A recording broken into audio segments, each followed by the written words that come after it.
Mercy, luxurious, Heat Nation,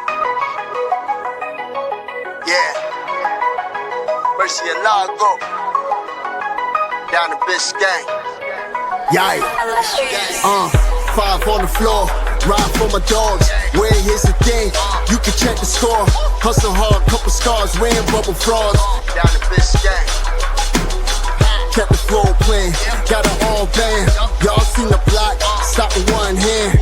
And Pat we trust, it's power, have the guts. We're here to bring the heat, y'all can hang it up. Welcome to 5 on the Floor, a daily insider show on the Miami Heat and the NBA, featuring Ethan Skolnick, Greg Sylvander, Alex Toledo, Brady Hawk, and others from the 5 Reasons Sports Network. Also, make sure to subscribe to Off the Floor for the most heat anywhere.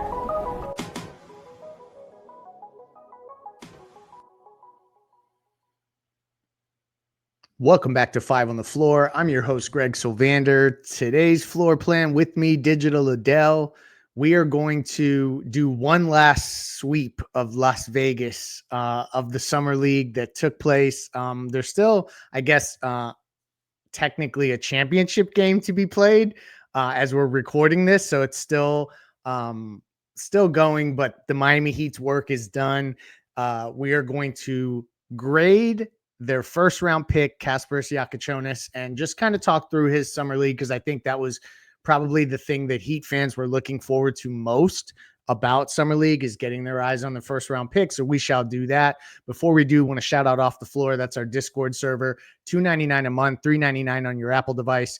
This is where you're going to get the most heat anywhere. We have over 10 channels at this point. We're doing stage shows, all of the free agency talk, draft talk. As the season approaches, if you want to argue about rotations and coaching mistakes as games start, this is the place to do it all. $2.99 a month, Off the Floor, the most heat anywhere. Also want to shout out a great sponsor of 5 on the Floor and the 5 Reasons Sports Network. That is Prize Picks. It's daily fantasy simplified. Use the code 5, F-I-V-E. That's going to get you $50 instantly when you play your first $5. Prize Picks is easy. You choose your favorite players, choose your favorite statistics, choose more or less on those statistics, and you can win up to 10 times your money. You can do flex plays, power plays, prizepicks.com or the app. It's a lot of fun to play. Use the code 5, F-I-V-E. That'll get your first play of $5 will get you $50 instantly with that code 5. So use that. Prizepicks.com, daily fantasy simplified. All right, Adele. So you got the opportunity to go out to Vegas. I have yet to do the Vegas Summer League experience. Everybody who goes gushes about the experience, says how fun it is. And so eventually, hopefully one of these years, I will get the chance to go. So you got to see some of this live. I watched all the games from the comfort of my own home.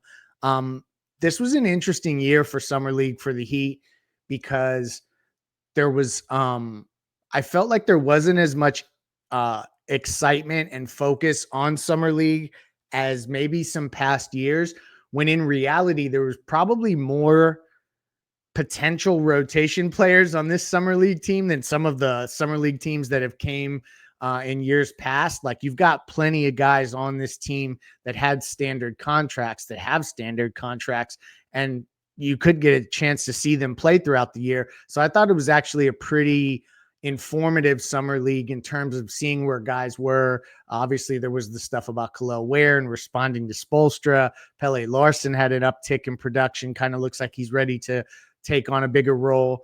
But like I said, we're going to focus on Kasperus Jakučionis today. And I really want to get into grading versus expectations, but also versus reality and what we've seen from him. Let's start on offense, Adele. I have to be honest. To start Summer League, I was underwhelmed with Kasperus Jakučionis. And I guess I'll say this is the reason why.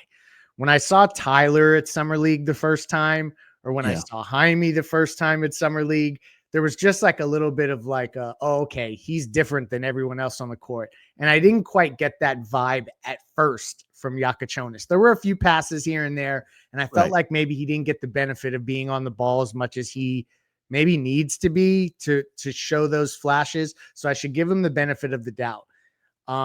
He finishes Summer League with really good stats, which we're going to get into here in a minute. But your thoughts on kind of fan expectations of Jakučionis, your expectations going into Summer League, and what we saw from him offensively, specifically up in Vegas and California. Let's lump it all together.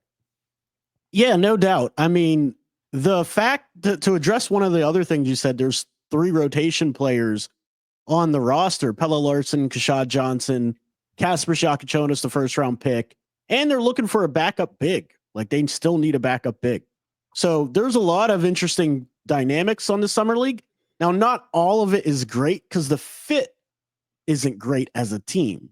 So a lot of the ancillary pieces weren't as good as the previous Summer League team.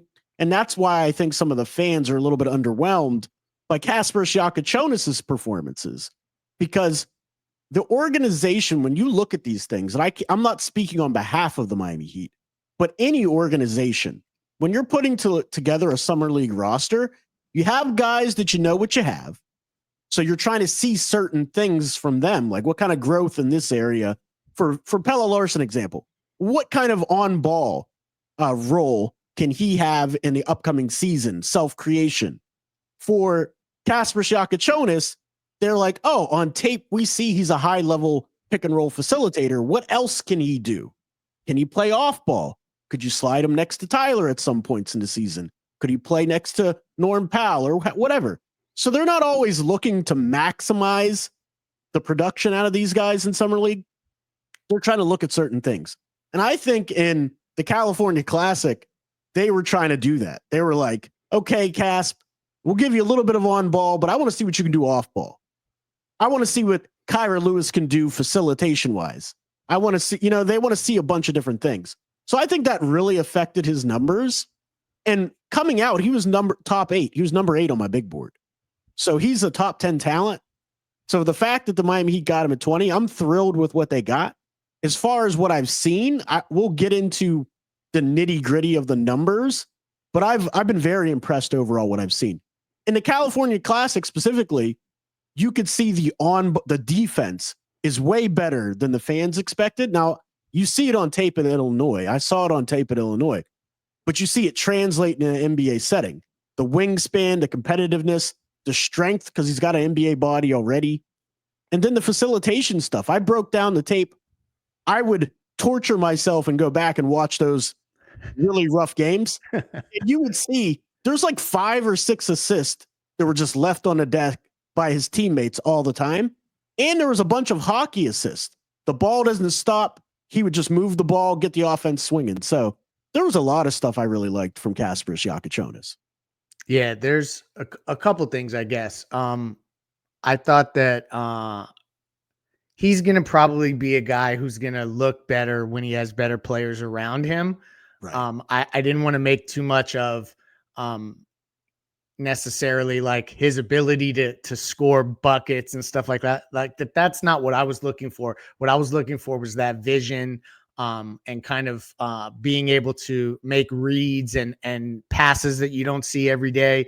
And right. I guess my expectations was they were going to give the ball to him and let him kind of run with it. But to right. your point, they're evaluating so many different things that I think it was probably unrealistic of me to think that they were just going to like let him run and gun his way through Summer League. Like they're trying to evaluate not only all the standard contracts you mentioned, but some of the other holes they have to fill. And so they can't just let this guy kind of run wild to some degree. And he plays within the confines of the offense. I know when I spoke, and we're going to talk about his defense after the break, but when I spoke to people around the Heat, they came away from Summer League happy with his off-ball defense, just right. defense in general, I think was a takeaway for him. And that was not a calling card of his, I think, necessarily coming in.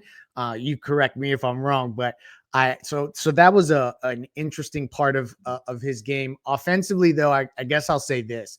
Do you think that there's a chance that because I'm looking at the rotation and right. I'm thinking that Tyler and Norm, despite neither of them being a pure, for lack of a better term, point guard, I think that's going to be the starting backcourt. And then you have Davion off the bench, and I start to wonder where they're going to find minutes for Jakučionis. Offensively, do you this is probably going to be a year, like to your point about like putting him in situations in summer league, he's going to probably have to be off ball this year in his first season in the league. Right. So it probably shouldn't have been a surprise that they tried to get some looks with him off ball. Right. And I mean, it's very fluid. As we saw last year, the lineup combinations were aplenty. Spo was mixing and matching like a mad scientist until he found what worked. And I think you're going to have a lot of that this season as well. You're going to find what works. So how these players play well, maybe it will be Norm Powell and Tyler to start the season. If Wiggins is still here, Wiggins. And then how that synergy, how that chemistry works, you could keep it if it works. If it doesn't, then they start experimenting, right? Mm-hmm. And you start bringing Davion in the starting lineup. Maybe Jakučionis runs some backup point minutes, or if Drew gets healthy coming back from that Achilles. It's a good point. But Jakučionis, I think they're going to find ways. He's too good of a basketball player to not find a way to utilize that skill set. Because I know we're trying to save the numbers for a different part of the show, but for as bad as we're saying he played offensively, he still averaged 15 points a game. Yeah. Now let's get to the numbers. Let's get to him because he played 3 games in Vegas specifically. 27 minutes a game. You referenced 15 points a game. That was more than I expected. Like it didn't feel like 15 a game, which is funny. Right.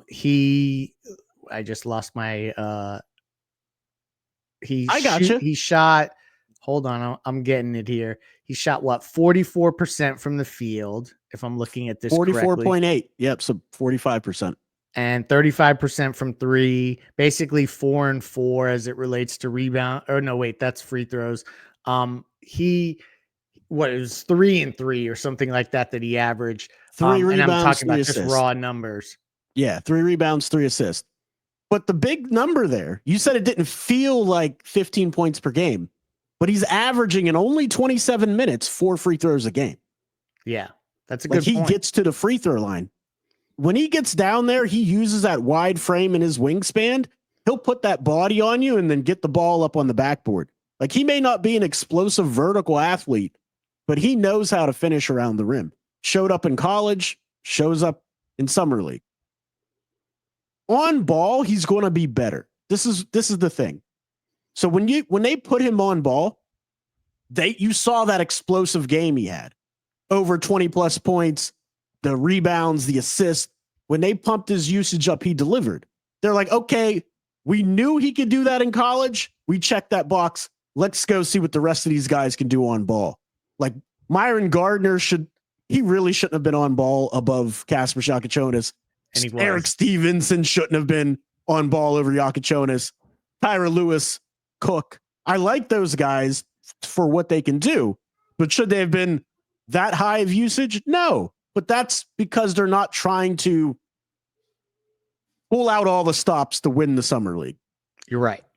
Yeah, it's not a situation where they're trying to build a team to necessarily win games. It's funny listening to guys in interviews at summer league. I've watched a lot of summer league in the last week, and they all like the default answer when you're interviewed like in between quarters is like you're trying to win and stuff like that. But it's funny because in summer league, you can tell that these guys know that that's not always necessarily the end goal, that there's so much evaluation going on that sometimes, even though like in a team like Miami, for instance, where everyone thinks of them as always trying to win. Yeah, they're playing hard all the time, but it's not necessarily that they're putting out the lineups that they think would win the game or putting the ball in the player's hands that would necessarily result in an absolute victory because they're trying to evaluate things. But to your point, I was surprised when I looked at Jakučionis's overall numbers, 15, 3 and 3 on reasonable percentages. He didn't get lost on defense. He plays like you said this to me via text the other day, and I thought it was a really articulate point. Like he knows where to be. He's never like in the wrong spot. And I thought that was an important observation because usually like a thing that will get you on Spoelstra's naughty list quickly is if you can't stay where you're at least supposed to be in a defensive scheme. So off ball, I thought that was interesting to watch him defend. And he also offensively, to your point, he didn't avoid contact. Like there's no he doesn't play soft, and I think that that's No. good for this team. Before we get to the final grade on Jakučionis, and also want to just go through some quick summer league notes, I do want to shout out Lynette. She is from A Aggressive Insurance. She can help you in Miami or Florida if you have any issues with your driving record. If you need insurance, all types of insurance, you can reach out to Lynette, 954-581-8800. That's A Aggressive Insurance, insurancebylynette.com. It's the insurance agency that works for you. She's also a huge Heat fan. She'll probably be watching our post-game shows throughout the season, so you can chat with her there, or just give her a shout out on social media. A Aggressive Insurance, 954-581-8800, or try insurancebylynette.com. Shout out to you, Lynette, for always supporting the channel and the show. So this was floating around social media, like, what do you grade Jakučionis? And most people are landing around a B-, and I feel like that's fair.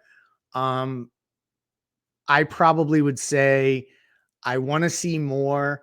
And I think that, like, until we see him next to real basketball talent, real NBA talent, I should say, I kind of want to withhold some of the grading curve that I may implement with a guy like Jakučionis, because his game is so unique. But I think that that's like safe B-, right? Where do you feel like he should get propped up a little higher than that? Where do you come down on grading Jakučionis in his summer league? I just did a podcast with Amir a couple of days ago, and that's what I settled on, also a B-. The turnovers are the big thing, and it's one of those things with a young point guard that's going to happen, but you have to also tally that into your evaluation, because you got to clean those things up. The defensive stuff ranked really high for me, because especially on the team that he's on, the Miami Heat, the defensive stuff is what will get you on the floor and being in the right spots. And speaking to your earlier point when we were talking about how he's always in the right spot, but it's not just on defense. He reads floor spacing really well offensively as well. And that's another thing that contributed to some of his woes. He'd go to make the right play by taking space to create angles. And like Gardner, for example, would just stand there and they'd run into each other. And now the spacing's bad. Now the whole offense looks bad. And so he's one of those guys, when you say he'll look better with higher level players, it's not just because of what he can do on ball or what the other players can do. They all understand spacing better than some of the summer league guys. Eric Stevenson's another guy who'll run right into other players' space. So Jakučionis, man, a B- is right on target. I really loved what I saw from him in summer league. Yeah, I think that that's a fair grade. I think that, to your point too, like even though all these different guys you mentioned, Gardner, Javonte Cook, they all had moments, but to your point, I wouldn't say that this was a group that was put together like the chemistry that they exuded when they won summer league last year. I don't know how that all translated and came together so seamlessly, but this group didn't have that same chemistry. The pieces didn't fit necessarily, and you saw that. I'm with you. I think like a solid B is probably where I'm at with Jakučionis. I was hoping that we could traffic him into the A range, but we're not there yet. We'll get there though by the time preseason rolls around. Final thoughts on summer league. We're going to kind of put summer league to bed here. We're getting into the doldrums of the summer for the NBA season. I did want to shout out Myron Gardner, who you mentioned, and Javonte Cook, who Brady Hawk has loved throughout. I won't say loved. He's liked his game throughout summer league. I have heard that both of those guys are in strong consideration for training camp invites. So you could see those guys battling. They can bring, I think, up to 21 players to camp. They've got 14 under contract. So, you do the math. They've got guys that they can add and bring in. So those would be, I guess, two names from my perspective that we'll continue to watch, because they may have the ability to get another chance to prove more of themselves to the Heat. Anyone else that we're leaving out? I know when I added that nugget on Discord, people were asking about Danger. and if Danger. he would get a chance, because the Heat do have, obviously, it appears as if they could use some players in the front court. Vlad Golden is on the 2-way contract. I think they had to give that to him to convince him to take their deal versus someone else's. I don't know that he is, and now I'm veering off in another direction. Hopefully I don't take us on a 30-minute detour. What do you think of Vlad Golden? Like, I don't know that he is a backup big in today's NBA, and maybe I'm jumping to conclusions, but like, as I look at some of the other guys that have came through, just the slow feet really, really give me pause. What are your thoughts on his game? Yeah, Vlad Golden is a footed traditional big. It's the same as what we thought when he came out in the draft. And I thought he would get drafted. I thought he was a draftable big. But the way the draft fell, he just ended up on on the undrafted list. The thing with Golden is he has limited vertical athleticism. He has limited foot speed. He plays extremely hard, though. That's the one thing you really love about Vlad Golden. He'll run the floor hard. He goes at it hard. But when he's challenging shots, he's not a shot blocker. Not at the NBA level. Maybe at the college level, but not the NBA level. He's going to have to learn to be a positional defender, take charges, that sort of thing. Slow feet don't help that in the NBA. The game moves so fast that if you have slow feet, you're going to end up just getting blocking fouls. So correct. That's tough. And then the rebounding stuff. I mean, his lack of vertical athleticism on rebounding, he's going to have to be older Kevin Love style positional rebounder. Like uses bulk and timing, all the tricks just to rebound because he's not that good of a vertical athlete. It's a very similar problem Janai Broom's going to have. He was highly decorated in college, but you're seeing guys like Bryce Sensabaugh out jump him for rebounds. Like, this is a shooting guard, and it's because he just has no vertical athleticism. And so it's going to be one of those things that it's going to be very difficult for him. I get why they gave him the 2-way. They need a backup big. He's a big body. Maybe he turns into something. Maybe he doesn't. It's only a 2-way spot. As far as Dane Danger, I don't see anybody giving him a 2-way, but there's potential there. So he could end up in Sioux Falls.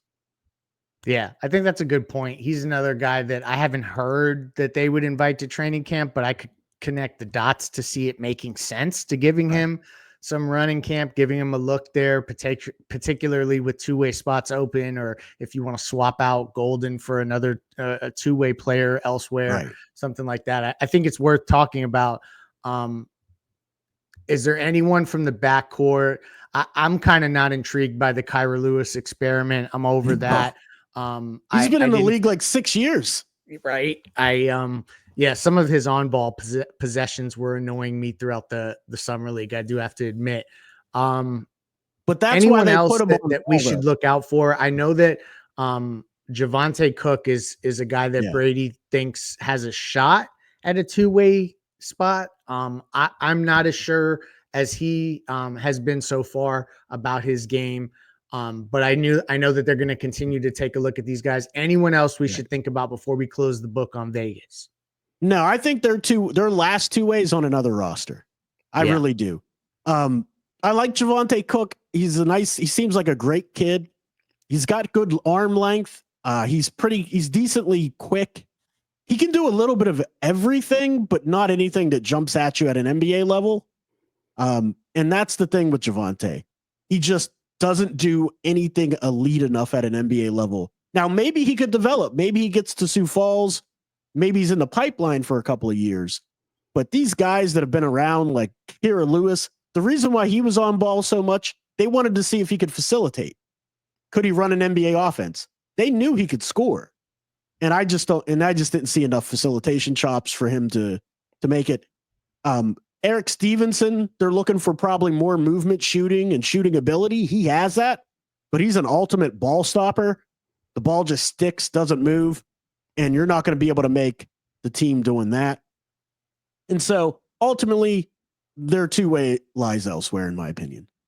Yeah. And so that'll be interesting to see if they uncover either a guy who gets waived. I mean, I saw a former first round pick, Blake Wesley, get waived just the other day. Not that the Heat are going to look into him, but I think it's an example that you never know when guys get waived as casualties to transactions or just roster spots, or teams want to go in a different direction. And I think, to your point, kind of keeping that last two-way as a flexible spot to see who may become available and add is probably the prudent approach for the remainder of the summer. So we'll see what happens. But yeah, we're going to grade Kasperus Jakučionis in his summer league, including Cali, because you know what, for him to shoot as bad as he did and come back and have some of the games he did in Vegas, I think shows a resilience factor that's important also. So B for Jakučionis. That puts a bow on Summer League. Adel, thank you for joining us. Shout out to our sponsors. We'll have you covered the rest of the week with more Heat topics than you can think of. Trust me, Ethan and I are brainstorming on as many topics as will get us through the summer. But shout out to Aggressive Insurance, prizepicks.com. Use the code 5.